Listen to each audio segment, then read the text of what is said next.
দলকেই তারা বাংলাদেশের মালিক এবং জমিদারে পরিণত করেছিলেন। বাকি সমস্ত মানুষকে তারা দাসত্বের শৃঙ্খলে আবদ্ধ করেছিলেন, বহুদলীয় গণতন্ত্র খতম করে দিয়েছিলেন, মিডিয়ার স্বাধীনতা কেড়ে নিয়েছিলেন, মানুষের বাঁচার অধিকার তারা কেড়ে নিয়েছিলেন, ভোটের অধিকারও তারা কেড়ে নিয়েছিলেন। এক কথায় নগর জীবনে, জনজীবনে মানুষ হিসেবে মানুষের যে সমস্ত মৌলিক মানবিক অধিকার আছে সবগুলা সেদিন দলিত মতিত হয়েছিল। আমাদের পুলিশ ছিল, সেনাবাহিনী ছিল, আধা সামরিক বাহিনী ছিল, সাহায্যকারী আনসার ছিল, কিন্তু দল গোষ্ঠী পরিবারকে রক্ষা করার জন্য সেদিন একটি জল্লাদ বাহিনী গঠন করা হয়েছিল, যার নাম ছিল রক্ষী বাহিনী। এই জল্লাদ বাহিনীর হাতে মানুষের জীবন, সম্পদ এবং ইজ্জতকে অবলীলায় তুলে দেওয়া হয়েছিল।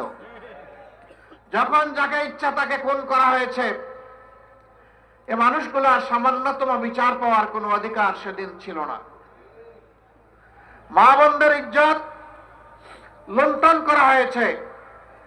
সম্ভ্রমশীল পরিবারের লোকেরা তাদের মেয়েদেরকে শিক্ষা প্রতিষ্ঠানে পাঠানো বন্ধ করে দিয়েছিল। ঘর থেকে মা বোনরা বের হতে চাইতেন না, এরকম একটা বিভীষিকাময় অবস্থা তৈরি করা হয়েছিল। মন্ত্রী, প্রধানমন্ত্রীর ছেলেরা ব্যাংক ডাকাতিতে লিপ্ত হয়েছিল। বাংলাদেশের জনগণের জন্য বিশ্ব থেকে এই বিধ্বস্ত অবস্থায়, যুদ্ধ বিধ্বস্ত একটি দেশের জন্য যে সমস্ত রিলিফ সামগ্রী এসেছিল তা বাংলাদেশে আসার আগেই বিদেশের মাটিতে বিক্রি হয়ে গিয়েছিল। ৭৪-এর দুর্ভিক্ষে লাখো লাখো মানুষ সারা বাংলায় হাটে, মাঠে, পথে, ঘাটে তাদের লাশ পড়ে থেকেছে।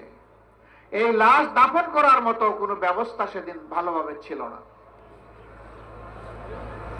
সেদিন আঞ্জুমানে মফিদুল ইসলাম ঢাকার লাশগুলার দাফনের ব্যবস্থা করেছিল, কিন্তু সারা বাংলার চিত্র ছিল সম্পূর্ণ ভিন্ন। তারা সোনার বাংলা গড়ার ওয়াদা করে বাংলাকে শ্মশান বাংলায় পরিণত করেছিলেন। মাত্র 4.5 বছরের দুঃশাসন